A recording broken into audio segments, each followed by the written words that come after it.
Muy buenas tardes para todos.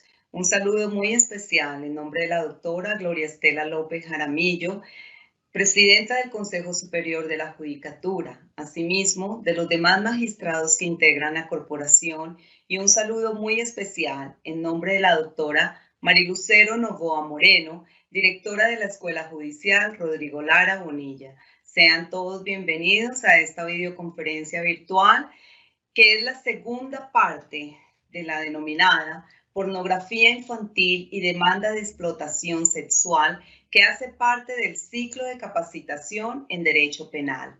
Hoy continuamos con la exposición que ya había iniciado sobre estos tipos penales que afectan el desarrollo moral y lastiman la integridad de nuestros niños, niñas y adolescentes, y en especial en lo referido al delito de demanda de explotación sexual comercial de menor de 18 años. Sin duda, una de las conductas típicas y antijurídicas más reprochables, donde se convierte al menor en una mercancía, dejando en ello una terrible huella para toda su vida. Por este motivo, es necesario que los diferentes operadores judiciales conozcan los principales elementos estructurales del mencionado tipo penal y lo puedan diferenciar del delito de pornografía con menor de 18 años, teniendo en cuenta los elementos esenciales de cada uno de ellos y que afectan bienes jurídicos diferentes, por lo que en ocasión se tienden a confundir. El día de hoy tenemos el gusto de nuevo de contar con el doctor Andrés Luna Osorio, abogado de la Universidad Santo Tomás de Bucaramanga, magíster en Derechos Humanos y especialista en Derecho Constitucional y en Sistema Penal Acusatorio. Es formador de la Escuela Judicial Rodrigo Lara Bonilla y capacitador de las embajadas de Estados Unidos en Colombia y México en lo concerniente al sistema penal acusatorio. Actualmente se desempeña como juez primero penal del Circuito Especializado de Bucaramanga. Doctor Andrés Hernando Luna Osorio, es un gusto tenerlo con nosotros. Bienvenido, tiene el uso de la palabra. Muchas gracias a todos, muy buenas tardes. Cordial saludo a la doctora Marilucero Novoa Moreno, directora de la Escuela Judicial Rodrigo Lara Bonilla. También agradezco enormemente a la nueva presidenta del Consejo Superior de la Judicatura, doctora Gloria Estela López Jaramillo. Voy a permitirme continuar. Vamos entonces a entrar a revisar el día de hoy algunos aspectos relevantes de la tipicidad de la conducta, de la antijuridicidad de la culpabilidad, algunas observaciones, tal vez algunas de ellas no han sido tratadas por la jurisprudencia por el momento, y se torna relevante hacer algunas apreciaciones muy concretas sobre este crimen. El tipo penal entonces de demanda de explotación sexual comercial con personas menores de 18 años de edad es un tipo penal ciertamente novedoso. Es un tipo penal que no venía en la redacción original del Código Penal. Nace para el cumplimiento de ciertos compromisos internacionales, no solo la Declaración de los Derechos del Niño en el 89, obviamente ratificada en Colombia, sino el mismo texto constitucional y un elemento de esa garantía reforzada que deben tener ese entorno de explotación sexual. Entonces, delitos tradicionalmente conocidos como los delitos de abuso y delitos de violación, que podemos dividirlos, o como nuestra legislación los divide, nos da así todas las latitudes, y también de los delitos conocidos o históricamente de explotación, ¿sí? Principalmente el tema del procedimiento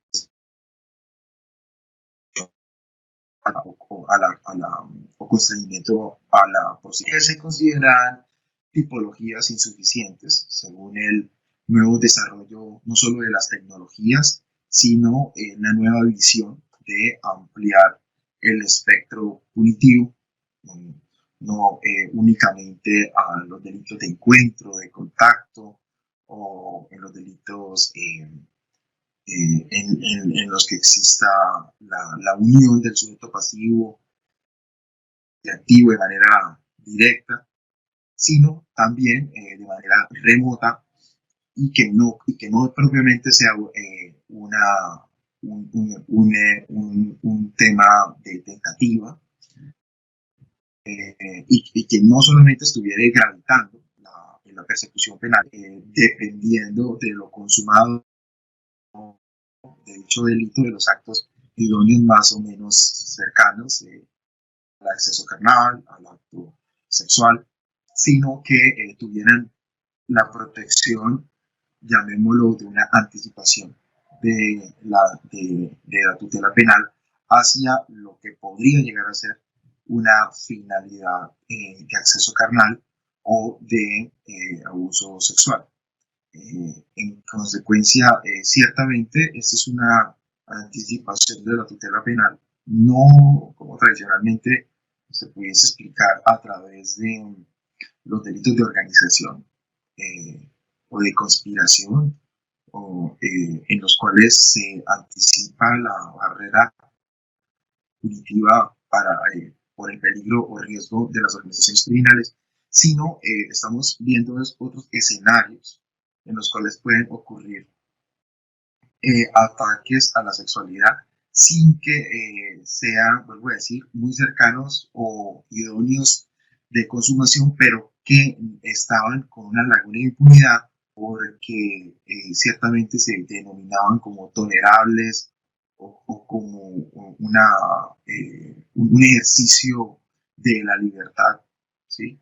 Dentro del libre desarrollo de la personalidad, aquella que no está prohibido, se entiende permitido, o cierta tolerancia en esta clase de acciones. Entonces, a buena hora, el legislador entra a definir de manera típica y autónoma y con ciertos contornos típicos una extensión, considero razonable, de esa clase de tipos penales. Obsérvese que nunca ha sufrido una demanda de inconstitucionalidad, un ciudadano o grupo ciudadano ha interpuesto alguna demanda de inconstitucionalidad, pudiéndolo hacer tal vez por violación al derecho penal mínimo, o exceso, o problemas de proporcionalidad o de igualdad, porque se encontró que ciertamente tiene o conlleva una lógica, ¿sí? Cierta inteligencia por parte del legislador.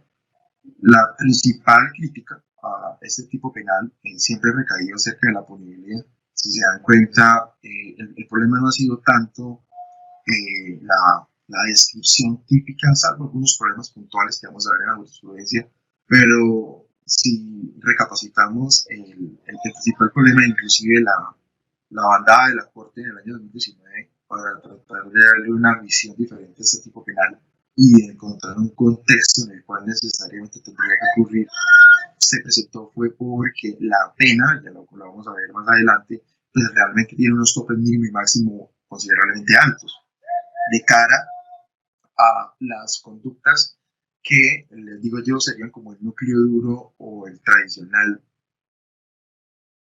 protección en los delitos de abuso o delitos de violación. Tiene una pena inicialmente mucho más alta que cualquiera de los delitos antes señalados, por ejemplo, de un acto sexual abusivo, un acceso carnal abusivo, simple, ¿no? Simple, sin ninguna circunstancia modificatoria agravante. Y entonces eso siempre tiene un grado de inconformismo, de inconformidad, porque parece no comprenderse cómo puede ser cierto que un delito previo, como lo habíamos llamado, de una anticipación de la tutela penal, o bueno, ya podemos llamarlo, abarcarlo en un sector o zona también de protección previa a los delitos tradicionales de acceso, puedan tener una pena mucho más alta, una sanción que cuantitativamente va a llegar a ser mucho más extrema que la misma realización del tipo consumado. Al final vamos a tratar de ofrecer alguna respuesta a ese punto, que desde ya se puede avisorar que, pues sí, precisamente frente a la imposibilidad de modificar judicialmente una pena mínima, unos mínimos punitivos en nuestro sistema tradicional de dosificación de la pena, que es ciertamente un poco vetusto, ¿sí? Por aquello de las dosificaciones y limitaciones, mínimos y máximos, es decir, muy cerrado y no se contempla propiamente el caso específico.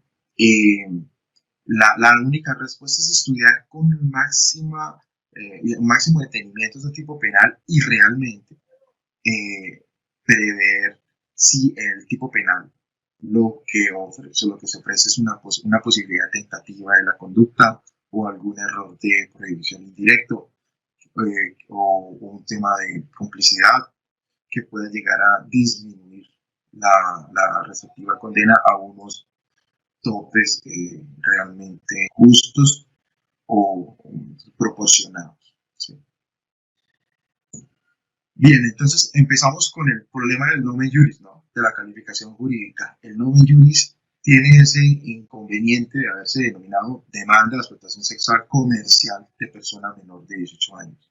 El término comercial ha generado ciertos inconvenientes, lo explicamos en la conferencia anterior, y es que debido a lo que se considera comercial en nuestro ordenamiento jurídico a través del derecho comercial,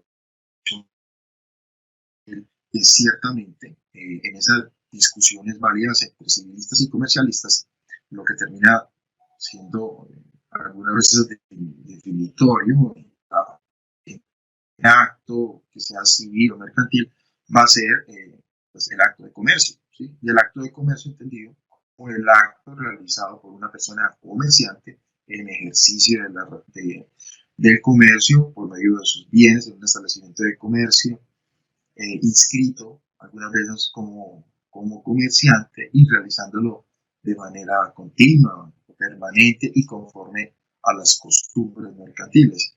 Luego, entonces,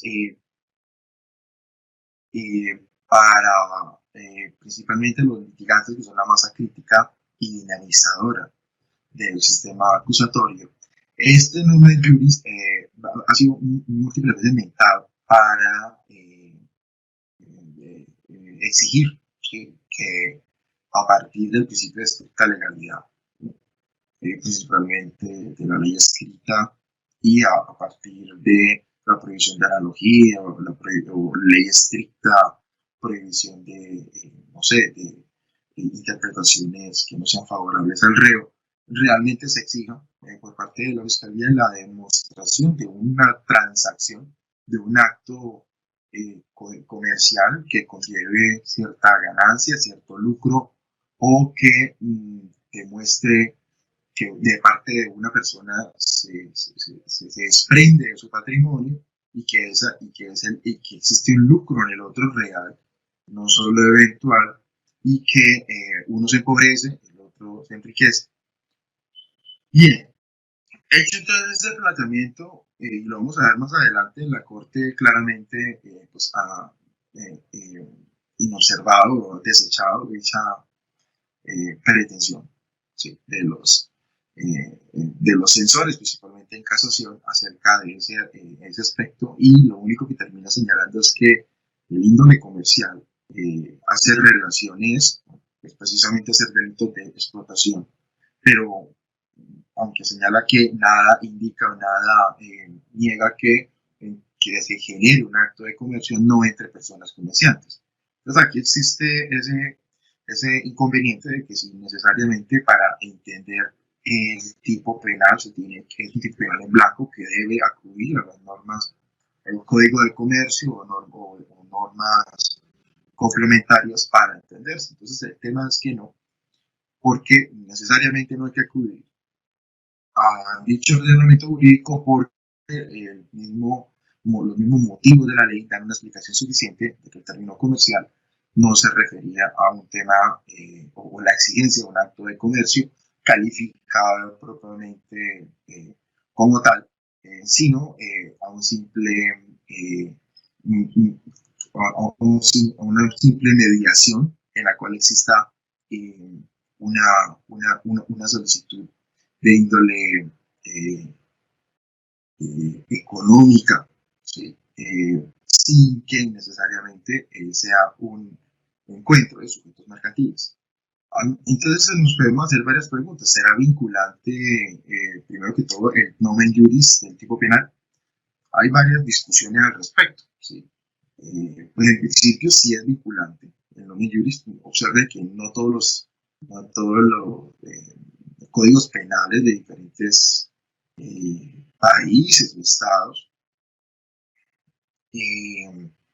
tienen un nombre, ¿no? Tienen un nombre precisamente para evitar esta clase de inconvenientes, porque está la discusión acerca de hasta dónde el nomen juris va a terminar siendo o conteniendo elementos típicos que tengan que reclamarse en el tipo penal. Por ejemplo, piense usted, por poner solo un ejemplo al margen, en el caso del delito de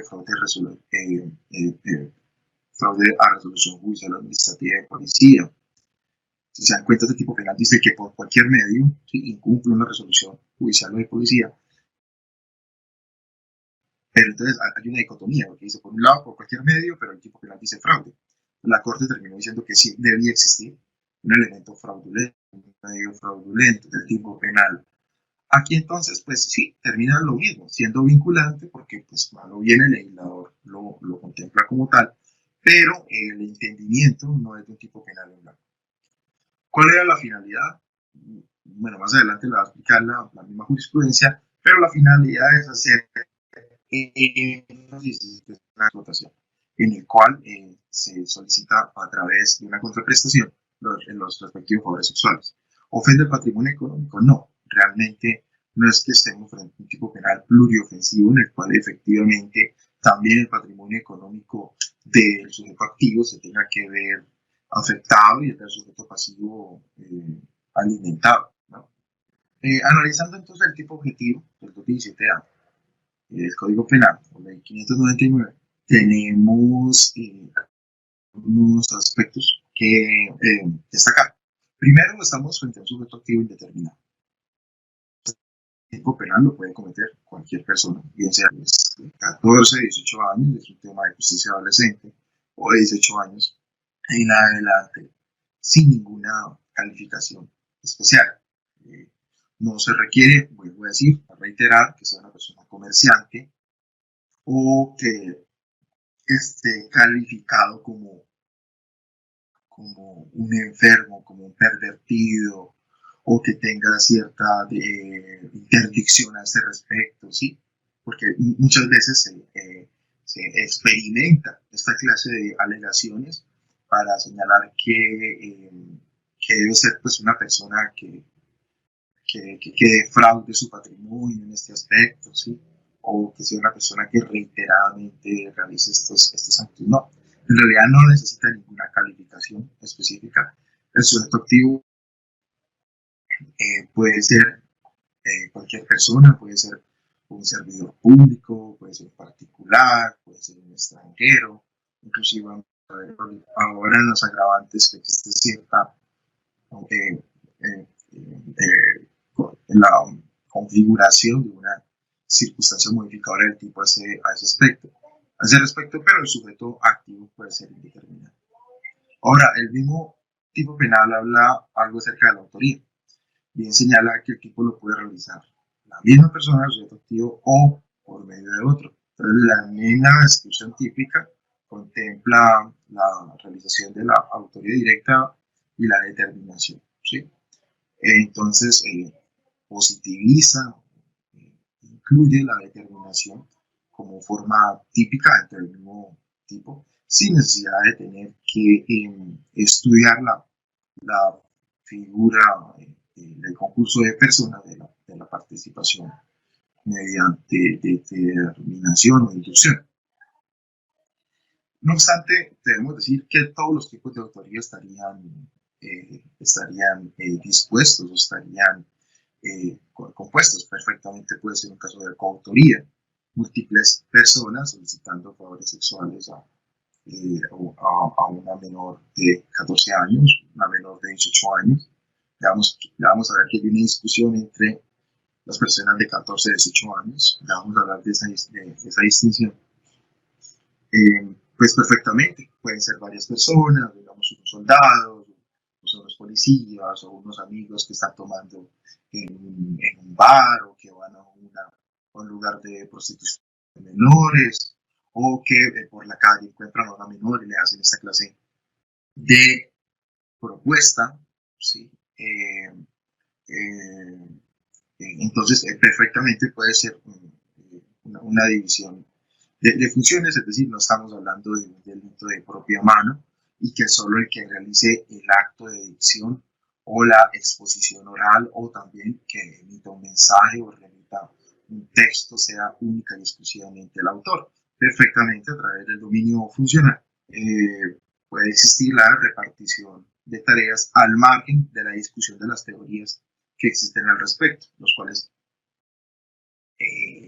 superan la pretensión de esta pequeña videoconferencia, pero quiero señalar que la coautoría es perfectamente posible.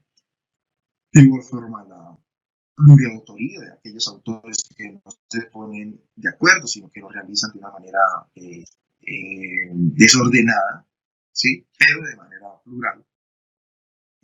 También perfectamente puede está la posibilidad de una autoría inmediata cuando se instrumentaliza a otra persona para, para el contacto con el menor y hacer la actualización del verbo rector de solicitar o de demandar la realización del acto sexual. Puede utilizarse, no sé, a un menor para enviar un mensaje o a una persona con un trastorno o a cualquier otra persona bajo el entendido o error o falsa creencia de que este mensaje, de que esta solicitud va dirigida hacia una persona, por ejemplo, mayor de 18 años o de 18 años, no siendo así y conociendo que eso no es así. Luego, todas las formas de autoría, pues no todas, pero por lo menos esos tipos de autoría podrían presentarse dentro del dominio del hecho. Y pues la misma determinación está prevista en la norma, ¿sí? ¿Cuál es el hecho de, por medio de ese convenio privado y de inducción o de sugerencia a otra persona, realiza el verbo rector de solicitar o demandar el favor sexual o el acto sexual y lo realiza mediante un pacto o mediante un favor o lo realiza siendo el determinado una persona absolutamente dolosa, conociendo la labor que está realizando, ¿sí? Que está realizando de esta respectiva forma. Entonces, este determinador y determinado podría tener alguna clase de responsabilidad y por ello el mismo tipo penal se anticipa a contemplar esa forma de extensión de la tipicidad o amplificación del tipo por medio de la determinación. Perfectamente también puede existir la posibilidad de la complicidad, ¿sí? Como aquel que auxilia, tolera o ayuda en un hecho ajeno, que reconoce que esta solicitud o demanda va a pertenecer a una persona absolutamente diferente, pero ayuda o de cierta manera auxilia de manera accesoria, principalmente previo o posterior, la de este tipo. Pensemos la persona que, no sé, que presta un computador, que presta un celular, que le presenta a las personas menores de edad, o no tanto le presenta, este es un tema de coautoría, más bien como que le avisa dónde está, o quiénes son menores de edad, o qué personas están solas, o algunos correos electrónicos, algunos teléfonos celulares, algunos mensajes, o le dice información para que si existe cierto grado de confianza. Y ella no contesta a desconocidos, pero diga que usted es un tío, ¿sí? Un tío que se llama Alberto y que es de Medellín. Entonces, en ese orden de ideas, alguien podría sí, ciertamente ofrecer una ayuda previa o posterior para la realización del tipo. También la norma prevé una complicidad alternativa en el momento de la ejecución del tipo. Puede ocurrir, pues existirían múltiples casuísticas, por eso tampoco quiero abarcar y meterme en un problema, en una discusión bastante seria, ¿no? Sobre el tema del concurso de personas que hay penalistas que lo tocan con filigrana. Solo quería entonces esbozar que existen diversas posibilidades típicas en las cuales se pueden realizar hipótesis investigativas. Los verbos rectores. Estamos frente a dos verbos rectores alternativos, son dos nomás. Los verbos rectores pueden ser o el uno o el otro, son verbos rectores de mera actividad. ¿Qué significa que sean de mera actividad? Requieren que la finalidad para la cual se presenta dicha acción no tiene que concretarse, o sea, no es necesario que se consuma, la finalidad del tipo, que la finalidad puede ser implícita, como está en el tipo, o puede ser inclusive explícita, como está en el tipo, puede ser implícita. Aquí sería realizar el acto sexual o realizar un acceso carnal. No se requiere entonces que se consume, que se lleve a cabo, que se ejecute o se perfeccione la finalidad o el deseo último del autor. Por eso se considera el delito de mera actividad. No quiere decir ello que por ser un delito de mera actividad sea inocuo o sea una actividad pasiva o carente de cualquier efecto o importancia, o que inclusive sea tolerable o incipiente, o que sean solo palabras que quedan en el aire o simples proposiciones. No, precisamente el legislador, ya lo explicábamos, había hecho esta anticipación de la tutela penal o había realizado dentro de la política criminal del Estado una inversión en este campo o zona de penumbra que existía, por usar las palabras de Hart, que existía, que no existía antes punición y simplemente existía una laguna de punibilidad. Luego no es posible entrar de por sí a criticar al legislador, ¿sí? Y decir que no, que el legislador no puede, le está vedado punir simples actos de exposición, de comunicación ¿sí? o actos del lenguaje, ¿no? Vamos a ver que no es solamente el tema de las palabras o la forma, como se dice, o su mera estructura o el mero acto de comunicación de un mensaje de la persona que quiere comunicar a un receptor. O sea, no es tan sencillo. No es un problema solamente de locución, ¿sí? O del discurso, o que el ciudadano o la persona procesada sea más o menos grosero o hable de mejor o de menor manera, o que tenga un mejor verbo, ¿sí? o labia para expresarse, ¿no? O que sea absolutamente significativo. Es que este comportamiento, que es un comportamiento específico, ¿sí? Es un comportamiento final y es un comportamiento, primero que todo, relevante para el derecho penal, es por acción, ¿sí? Es por acción, es activo y conlleva implícitamente una, una, una finalidad. O sea, es que no es solamente pedir por pedir o demandar por demandar cualquier finalidad, sino precisamente un objeto de tutela penal prohibido, que es la realización de actos sexuales. Por eso desde ya vamos a ir anticipando una conclusión, y es que para entender o para comprender el correcto entendimiento de estos verbos rectores, se debe entender que esta solicitud o demanda, en principio, sería típica en los casos en los que no existe consentimiento de personas menores de 14 años, ya que, como explicamos en la conferencia anterior y relativo a la pornografía infantil, se indicaba que no había ninguna razón de ser, que cuando existía consentimiento o cierto grado de,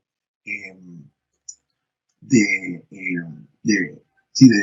entendimiento, de tolerancia o aquiescencia en las relaciones sexuales de una persona de 14 a 18 años, las fotografías o imágenes que se presentaran a ese respecto tuvieran relevancia. Aquí entonces tenemos un problema que no ha resuelto la jurisprudencia, y es que en este específico asunto lo que existe es económicamente una propuesta, ¿sí? Y entonces el aspecto definitivo o duro va a ser si eso se trata de una especie de prostitución, ¿sí? O por el ofrecimiento económicamente, o si es una actividad también tolerable de la persona de 14 a 18 años, que dentro de su libertad y disposición sexual también pueda tener libertad de ofrecer o lucrarse o obtener cierta recompensa por voluntariamente acceder a esta clase de favores o de realización de actos sexuales. Lo estaba pensando y vuelvo a decir, la Corte no ha resuelto el caso de demanda de explotación sexual, pero no encuentro que sean muy diferentes las mismas razones, ya que las razones ofrecidas por la Corte es el derecho a disposición, la libertad por la persona de 14 años. Y entonces, dentro de esa disposición, si existe la voluntad para ofrecer y para entregar y para disponer, ¿sí?, de esa sexualidad, lo que tenga que ver con una contraprestación económica tendría que analizarse cada caso concreto, porque observas que la prostitución como actividad económica laboral, muy en contra de algunas voces o tendencias del feminismo, no llamemos radical porque eso se considera ofensivo, esa clasificación. Pero muy en contra de algunas posiciones, la prostitución sigue siendo una actividad económica protegida, inclusive algunas veces amparada por la misma Corte Constitucional. Y en consecuencia, la disposición sexual de la persona de 14 a 18 años no se somete a que sea, digamos, gratuita o no onerosa. Y entonces el ofrecimiento de índole económico podría llegar a ser atípico. Vuelvo a decir, esto es un tema sujeto a discusión, y esto es un criterio muy personal, esto dependiendo de las razones, ¿no? La Corte no lo ha definido tampoco de manera específica. Vuelvo a decir, solo lo definió en el caso de, como explicábamos la clase pasada, de los medios de video y fotografías y mensajes. Y quién sabe, tal vez no llegue a tolerar este ámbito por lo que tenga la denominación de lo patrimonial, ¿no? Pero siendo coherentes dentro, pues, de los argumentos que ofrezco, salvo pues obviamente mejor y más autorizados criterios, considero que también podría existir una ausencia de tipicidad en ese aspecto. Los mejores rectores entonces son dos: son solicitar la realización de un acto carnal, de un acto sexual, o solicitar la realización de un acceso carnal. Perdón, solicitar un acceso carnal o un acto sexual, o demandar un acceso carnal o un acto sexual. La diferencia entre solicitar y demandar, pues, es que son de nivel de intensidad. La solicitud es solo ese ofrecimiento, es la oferta, la puesta en escena de una pretensión, y el demandar es un exigir, es un reclamar, es una actitud en la cual se cree con más derecho o con mayor poder o autoridad, ¿sí?, para solicitar el acceso carnal o el acto sexual. El hecho de que es un acceso carnal o un acto sexual sigue siendo exactamente el mismo, bajo el entendido de que el acceso carnal penetración del pene por vía anal, vaginal, oral, o de cualquier otra parte del cuerpo o de un objeto solo vía vaginal o anal, ¿sí? Y el acto sexual es considerado como de manera polisémica múltiples acciones como pueden ser sobar, chupar, restregar, de tocar, lamer, es decir, cualquier otro acto de intromisión al cuerpo de la otra persona, bien sea por medio de órganos sexuales o bien sea a los órganos sexuales de la parte de, o sea, entre órganos sexuales eh, o bien sea a los órganos sexuales de la víctima o los órganos sexuales del autor sobre la víctima. Eh, Específicamente la parte esencial para determinar el acto sexual y que sea realmente un acto sexual está en el acto, en la zona erógena. ¿Sí? Eso es un tema, digamos, algunas veces cultural, ¿sí? Sociológico, acerca de que eso no se puede considerar erógeno, pero generalmente hablamos de glúteos, de vagina, del pene, los órganos sexuales, senos, etc. Bien, el sujeto pasivo. El sujeto pasivo es calificado es menor de 18 años, pero ya habíamos hecho la explicación que considero que en los casos en los que exista consentimiento o en los que en los que no exista violencia, ¿sí? Podríamos estar pensando en la posibilidad de una tipicidad de los hechos de 14 a 18 años, manteniéndose, continuando siendo típico el relativo al menor de 14 años. Aquí habríamos que ver muchos aspectos. O sea, tendríamos que ver, por ejemplo, el tema de la violencia, si es una violencia moral, si es una violencia física y el contexto, si es un contexto de sometimiento, es un contexto de coacción, en el cual se ofrezca diáfano que este supuesto consentimiento no es consentimiento. Entonces, la idea de verificar el consentimiento es precisamente en la forma como se pueda calificar o no. Una simple palabra, una aceptación, una tolerancia o asentar con la cabeza no significa consentimiento. Habríamos que verificar todo el respectivo concepto. Vuelvo a decir, este es un tema que no ha sido desarrollado por la jurisprudencia, pero creo que es un entendimiento plausible de lo que puede presentarse. Los medios para realizar el nuevo rector pues son el pago, una promesa de pago. Entonces, el pago o la promesa de pago, el pago es la satisfacción de de la, de la oferta económica o la promesa de pago es la oferta con una cierta condición de que el pago se vaya a realizar. Esta prestación puede ser en dinero, puede ser en especie o puede ser otra retribución.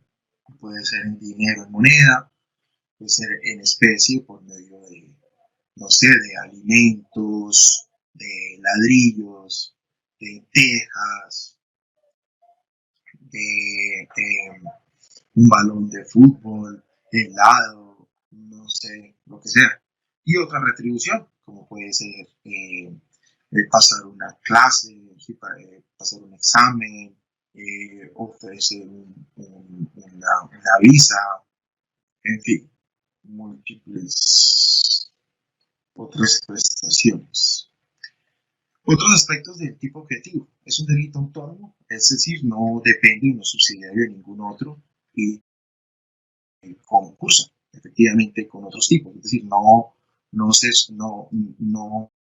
ve al aparente de tipos, un concurso real con cualquier otra conducta típica de acceso carnal, de acto sexual, inclusive de pornografía con menor de 14 años.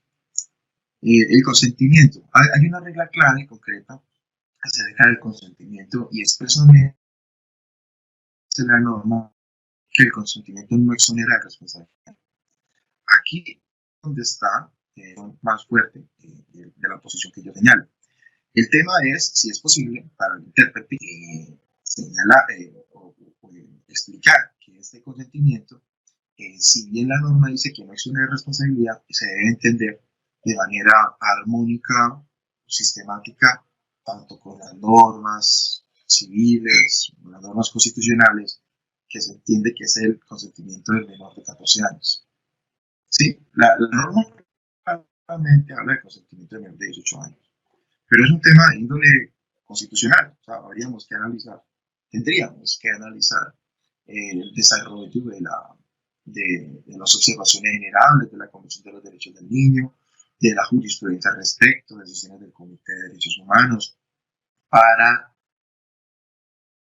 verificar si se puede llegar a esa conclusión, ¿sí? A esa conclusión acerca de que el consentimiento realmente no vaya a exonerar de la responsabilidad y si el límite de los en casos, porque tendría que ser condicionado, en casos en los que no se presente violencia o que no se presente abuso y que sea un real consentimiento de disposición de la sexualidad previa a la contraprestación, se pueda considerar el caso de tipicidad. La regla y lo dispuesto en la norma es que el consentimiento no exonera responsabilidad. Entonces tendríamos que analizar ese respectivo supuesto. Observen que no muchos tipos penales contemplan esta norma o este precepto concreto, ¿sí? O concreto específico de ausencia de consentimiento.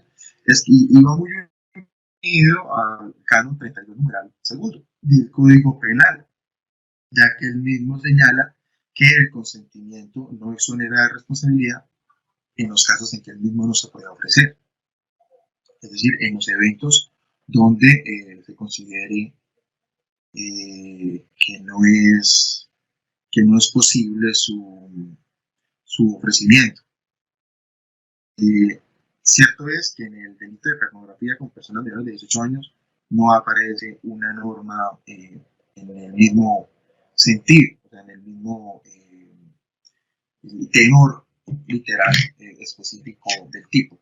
Entonces, la interpretación está ahí y la norma está sujeta a esa clase de interpretación.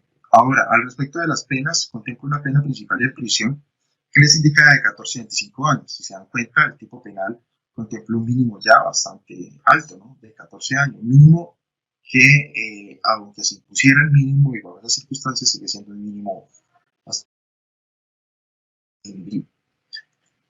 Puede imponer asesoría, sí, claro, siempre y cuando se solicite, se reclame por parte de la Fiscalía, se realicen hipótesis fácticas, calificación jurídica concreta y se tiene que justificar la razón de ser de la pena accesoria, cosa que no tiene que hacerse con las penas principales, es decir, tiene que explicarse por qué es indispensable la pena accesoria en ese caso. Y luego del debate respectivo y bajo esos condicionamientos sí podría llegar a imponerse una pena accesoria, como la suspensión de la patria potestad, por poner un ejemplo, en el caso que sea del padre a la hija, ¿sí?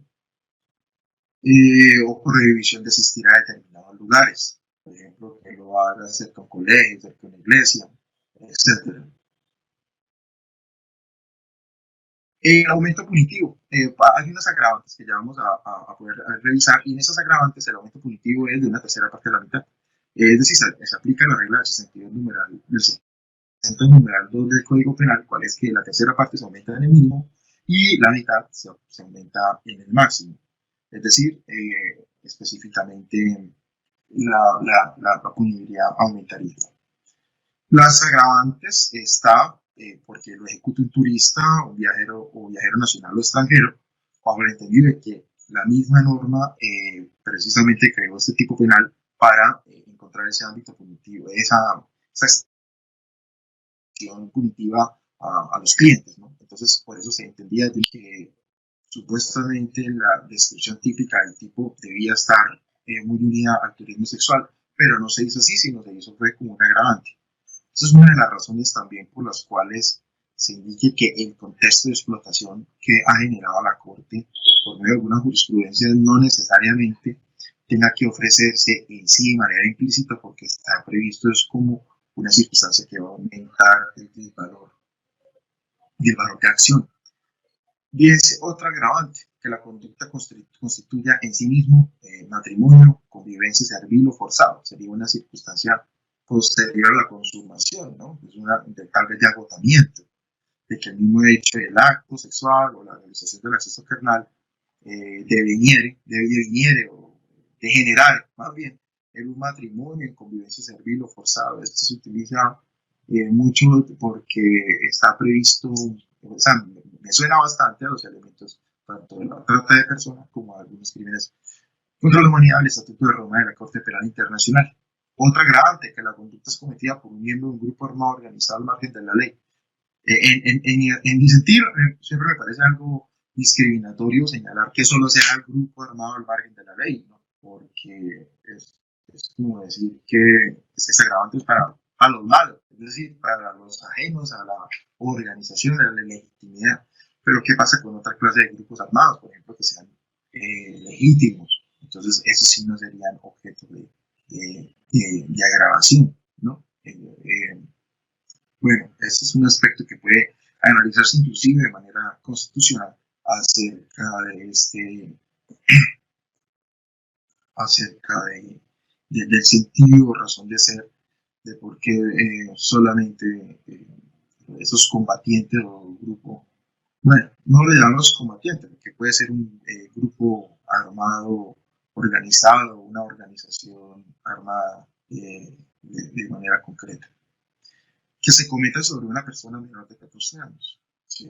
Que precisamente es nuestra posición de tipicidad estricta en los casos en los que no haya violencia que en los que haya, y en los que haya coacción, en los que no haya coacción. Entonces, en este evento se agravaría, se aumentaría, se entiende más disvalioso, y cuando el responsable sea integrante de la familia de la víctima. Bajo el entendido de que familia, en los términos de la Corte Constitucional, que puede llegar a ser una familia, inclusive extensa para los hijos de crianza. El tipo subjetivo, pues estaríamos hablando de un dolo de primer grado, principalmente. Esta conducta de solicitar o demandar no ofrece claramente posibilidades dolosas de otra clase. No hay que confundir con otros tipos como el proxenetismo con menor de 18 años, ya que aquí el autor es el que recibe el lucro y se organiza o participa en la explotación. Tampoco es constreñimiento de la prostitución, ya que el autor es el que se lucra por ese constreñimiento. En cambio, en este caso, es todo lo contrario, es el cliente, ¿no? O sea, no es la forma tradicional de yo explotar para tener ganancia, sino lo contrario, la ganancia o el avance, o el interés, o la ventaja, la tendría la víctima, ¿sí? O sea, por eso es una distinción. ¿Pueden existir problemas de error de tipo? Sí, pueden ocurrir, y es decir, si la misma Corte lo ha reconocido recientemente en varios tribunales y juzgados en diferentes lugares acerca de delitos de acceso carnal o acto sexual, no se entiende por qué no podría existir una clase de error de tipo, cuando realmente la víctima no pareciese contar con la edad requerida o precisa, ¿sí? Menor de 18 años, como digamos es la presentación típica o nominal del tipo, ¿sí? Que pareciese no tener realmente 18 años, pareciera tener una edad mayor, y que fuera vencible o invencible. Si es invencible, pues se elimina por la tipicidad de la conducta o la responsabilidad penal, y si es vencible, realmente ocurriría lo mismo, porque se puniría solo si la conducta se ofrece culposa, y en este caso, pues la imprudencia no es una modalidad típica subjetiva del proceder típico. Entonces tendría la misma consideración. No obstante, el error debe ofrecerse y debe mostrarse latente como ese hierro realmente en el cual el autor se equivoca porque las circunstancias del caso concreto lo lleva a ello. Piensa usted que realmente fue la primera vez que la conoció, que no le pidió otros documentos, otro conocimiento, y que la solicitud o la demanda sexual se ofreció en ese mismo momento, en un momento cercano, sin haberla conocido previamente. Puede ofrecerse como válido, ¿sí? Hay que analizar también los problemas de imputación objetiva. La Corte ha señalado que dentro de esos principios está que el riesgo sea insignificante o no. Habría que ver si dentro del riesgo social, de locución, de encuentro, de conversación o de interacción social, se ofrezca dentro de una conversación saludable, pero ciertamente, no sé, como sugerente, ¿sí? Una clase de petición de este tipo, y se considere insignificante, ¿sí? Dado la respectiva consideración. Entonces, que tendríamos que analizar cada conducta en concreto, ¿sí? Principalmente, piense usted en un mensaje de texto, un mensaje de datos, cuando se hace alguna manifestación que ni siquiera se sabe cómo vino, o de qué se, o si fue seria, si fue contundente, si fue un procedimiento real, o si solo estaba molestando, cuál es el ánimo respectivo, ¿no?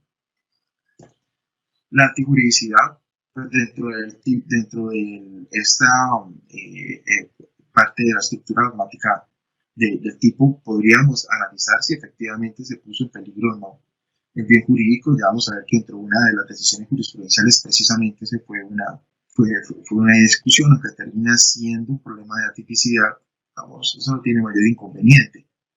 Digamos, no voy a romper las vestiduras por esa disquisición jurídica que hizo la Corte, pero en el caso concreto se determinó que el ofrecimiento, como fue del autor a dos menores, que estaba, y el autor en circunstancia de embriaguez, y solo lo dijo una vez, lo dijo como en tono de broma o de burla, y las menores casi no escucharon, y el señor estaba frente de la casa, y cuando llegaron los policías a recriminarlo, él seguía al frente de donde vendían una fruta, donde fue que sucedió todo ello.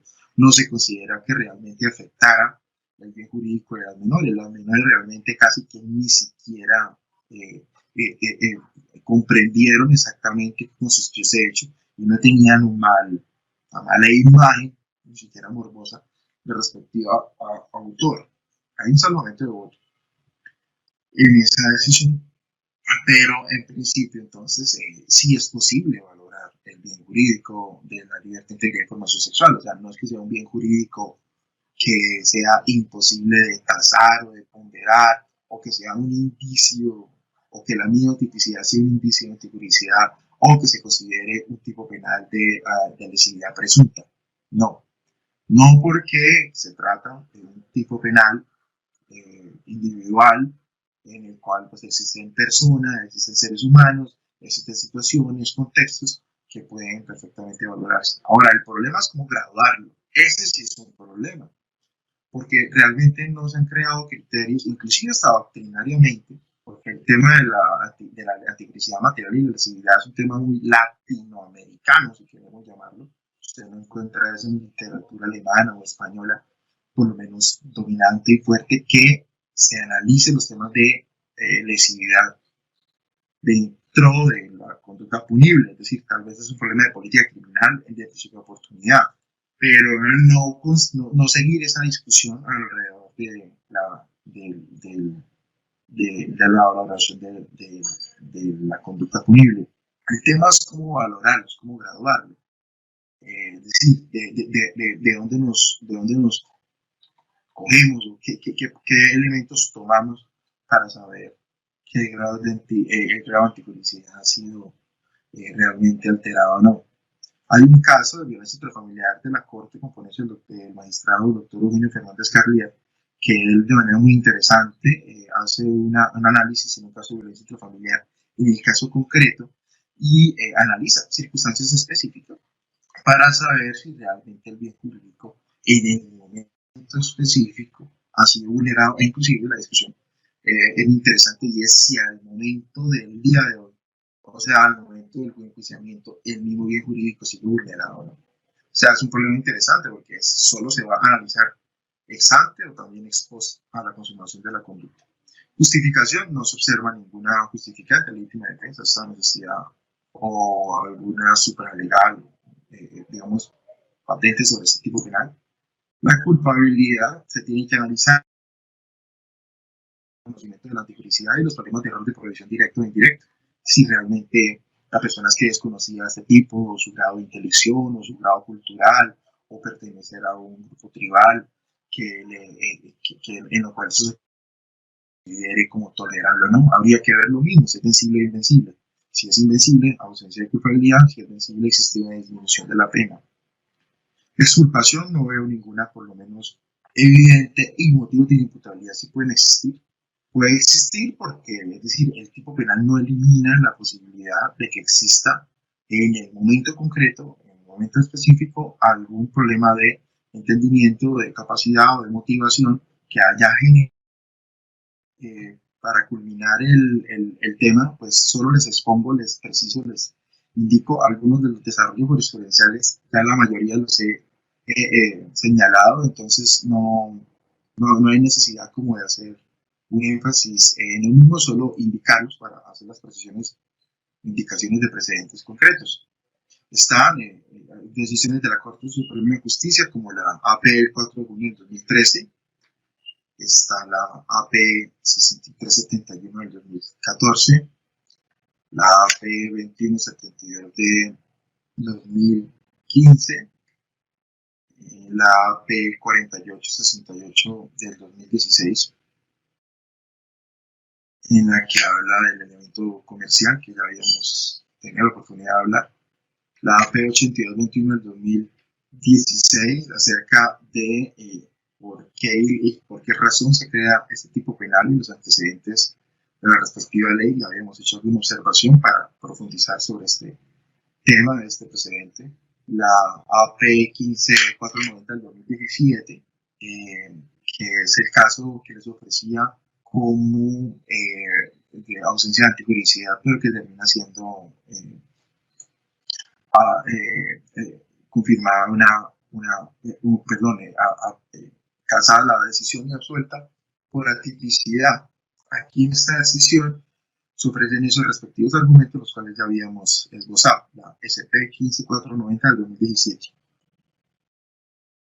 Está la P 1715 del 2018, en el cual la Corte por primera vez designa que no se necesitaba un contexto de organización transnacional dedicada al comercio de menores para considerar típica la conducta. Está la P2444 del 2018, en la cual se confirma también una condena de manera reciente.